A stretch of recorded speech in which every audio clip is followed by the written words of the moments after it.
real estate looks quite different from across the pond. What does it mean for how we do business here? Rob Ellis, CEO of Easy Property, and Matt Fedek of Keller Williams are here to help us figure it all out.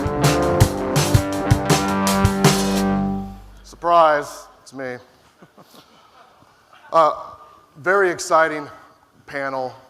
I'm super excited to talk to these gentlemen. We're talking about doing business overseas, and we have a very unique perspective. Rob has a business in the UK. You're from the UK. I read a lot about you, pretty phenomenal. Matt is a real estate agent here in the United States, and he's since opened a brokerage and put a real estate team across the pond. So I want to ask the first question. What's different about doing business in the UK compared to what you know about us? Well, I think there's a number of things that are very different. One, we don't have a buyer's agent. Our fees are a lot lower. And really, in particular, what we've done is broken the traditional UK model as well and looked at a model that really transfers totally globally and around the world for any particular market. And specifically, your company is? Easy Property. Easy Property. Yeah. And what was the most innovative or disruptive thing that Easy Property's done? Well, what we did, we set out when we started to look at the way property is actually transacted, cut it right back to its bare bones and rewrite the rule book with a clean sheet of paper. And when we did that, we noticed that there are massive efficiencies that you can bring into the system, which, by breaking out the ability for a vendor to do their own viewings, you don't need the offices, you don't need the shop fronts, you don't need to be local to the individual property, so we can consolidate everything and centralize it all. So you have somebody else show properties for your agents? Yeah, our agents are centralized in one office in London, and we control 2,500 listings. Oh, sorry, we've controlled 5,500 listings across the UK. You guys have a fixed commission model?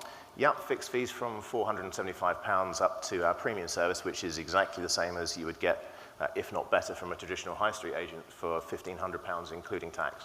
What do you think we would learn from the way that you're doing business in the UK that maybe might be disruptive in our own business? Well, I think the thing for us is that it is about breaking down the services and looking at actually what you're achieving and what you're doing, and do you need to be that close to the office? Can you do things more efficiently? And certainly what we do is enable someone that's going to do the viewing actually to do that and not have any real knowledge, and the knowledge is kept in the office. So they're there 100% of the time and they're 100% efficient rather than being stuck in traffic all the time. Do you think the real estate agent as we know it is going to go away? I think we're going to take a big slug out of it. I mean, if you look at any of the press that we've had in the UK, there's ourselves and really one other company that have taken this on and got a big amount of funding behind us. So we've just raised $60 million to push this out through the UK. Another company's done a similar amount, and we're now starting to take a real foothold. So we've gone from just under 1% that are transacting this way in the UK to 5% in 18 months. And that's gathering momentum now. I mean, we're now sort of coming up towards the scales and volume of advertising that the portals are actually doing. So it's big business now. How have the portals, in the UK, you guys have three major portals that I know of, Rightmove, Zoopla, and? On the Market. On the Market? Two major portals, one newcomer. Yeah. How are they affecting your business? They're great. I mean, we advertise all our properties on those portals, so you're getting exactly the same coverage as you would do from a high street agent. We don't go on the market because they are owned by the higher end traditional agents, and they don't allow virtual or online agents on there, which is crazy, but it's a bit of protectionism because they're concerned that in reality we are going to come along and we're going to take out a lot of the offices. I mean, you've got 6,000 real estate brokers in the UK, can't afford to be on both portals, on two portals. Matt, which one was the one that the agents came together and said, we're going to form? On the Market, which is owned by Agents Mutual. Agents Mutual. So these agents came together in the UK and said, we're going to have our own portal. And if you put your properties on this agent-owned portal, you can only put it on one of the two other ones? Right. And I got to travel with you, Matt, and what we learned was a lot of agents went back to using the two main portals because the one that the agents created actually had no traffic. And at the end of the day, they wanted leads.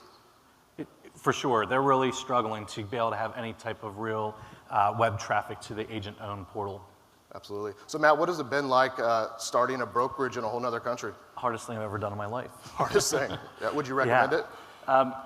Gosh, it's tough. Would I recommend it? Yes. I think it's ultimately, it forces me personally to be a better business person because I've got to look at what we do, figure out how to justify that, rework it and say, you can really be great in your own little area, right? I can be really great in Chester County, Pennsylvania, because I know that area. It really stretches your business skills when you move into a different market where it's completely done different.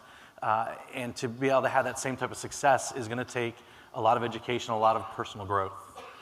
Kind of a fun story that I know of. Matt, what's the largest commission your team in the UK have gotten on a single transaction?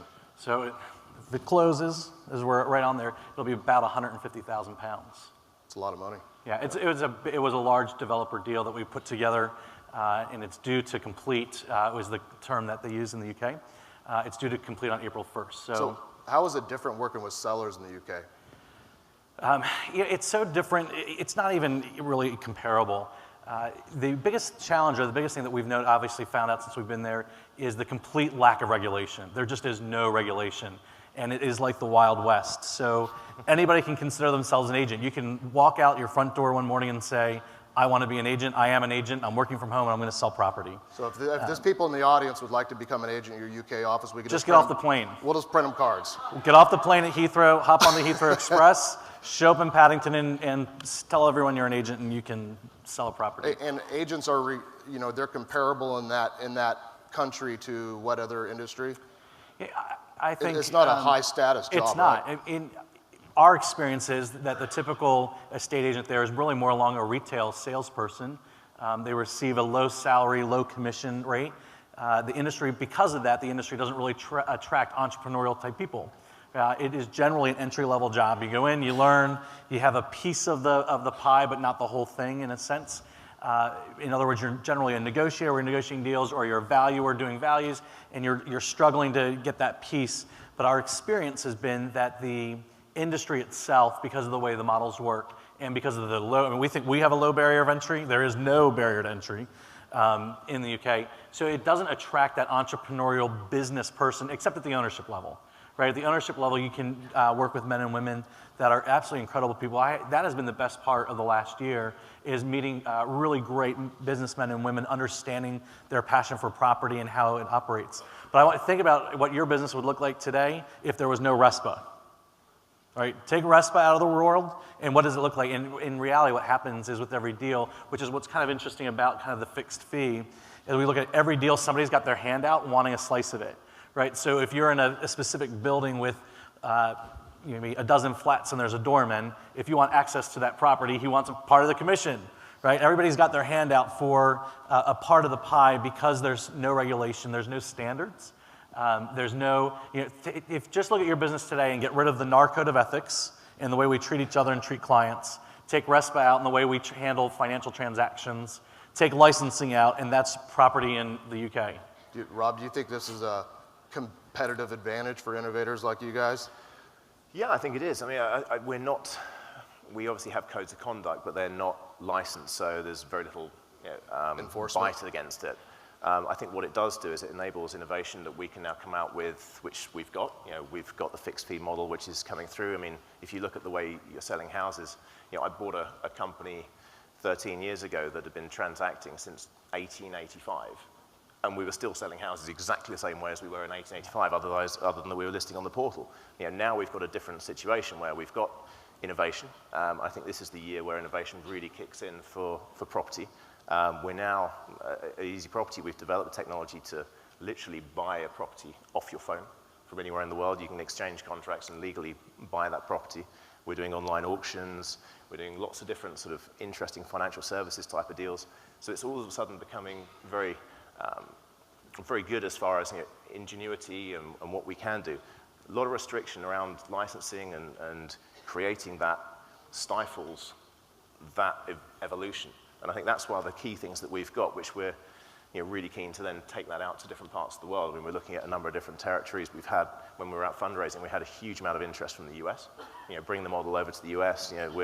Would you sell a house and as a vendor for $1,500 rather than $15,000, $20,000, $50,000 more. So we've had discounters in the U.S. for a long time, and I was talking to another gentleman that was going to join us today, and he said the number one thing that gives us an advantage in the U.S. is the fact that we have buyer's agents. And in the UK, they're not used to working with a buyer's agent. All they work is with the listing agent anyway. So removing that and selling it by auction or through technology isn't that big of a leap. Yeah. I was gonna say, I think it's really, I love Easy Property from what I know. When I met Rob backstage, I was thrilled to see his business card because I've had a chance to look at their stuff online, and so it's really fantastic. I think the big difference is where the flat model can work there more aggressively is that the agency does not do any of the contract to close side, right? So because you're not writing contracts, you're not negotiating contracts, you're not negotiating all the issues, it's all being handled by solicitors. Once you get rid of that whole piece, we could charge less, right? If you had to do nothing other than have a buyer and seller agree to a price and then you were completely done, you wouldn't have to charge what we charge. What we charge is for all the work that happens after they agree, right? I mean, it's easy to get a buyer and seller to agree to price. It's difficult to get them to the to get them to the finish line, to get them through the mortgage process, to get them through the contingency process, to get them to the table, to understand that transactional side. But because the agencies, what we would call an agency or an agent here in the States, has none of that responsibility in the transaction, it does make it a little bit easier to use technology there. Where I spent our break last time, just a few minutes ago, on the phone with an attorney trying to help them understand why their client is going to close today or default on the contract and what those remedies were going to be. None of that exists in the UK. So you're freed up for that. What's the one lesson that you've learned from being in the UK that you would share with these guys that would be applicable here? The biggest lesson I think I've learned, one, is that it's really important to get out of your wheelhouse and understand that there is a bigger way of doing business other than what you know in your own backyard, right? You can really get tunnel vision to this is how it is and this is how it has to be. And when you go and play in somebody else's sandbox, it forces you to stretch and grow and understand alternatives, different theories, right? So I think that to me has been the biggest thing, is to get outside of your comfort zone and your sandbox and look at the broader perspective of the way you can do business. Rob, what advice would you give us? I think, look at technology. Technology changes the world. In every other industry, it's evolved massively, especially in the travel industry. We've got very good likenesses to travel in the UK, certainly. And, why is it that we are still so slow to evolve? I think that's the key for us, which is what we've done. We've used technology to make things far more efficient. We can then reduce the price down, and then, it's about selling bulk. We want to get out there and sell thousands of units a year, tens of thousands of units a year, which, when you've listed over 2,000 in 3 months from a cold start, that's showing that there's an appetite for it. Pretty impressive. Ladies and gentlemen, let's give these guys a round of applause.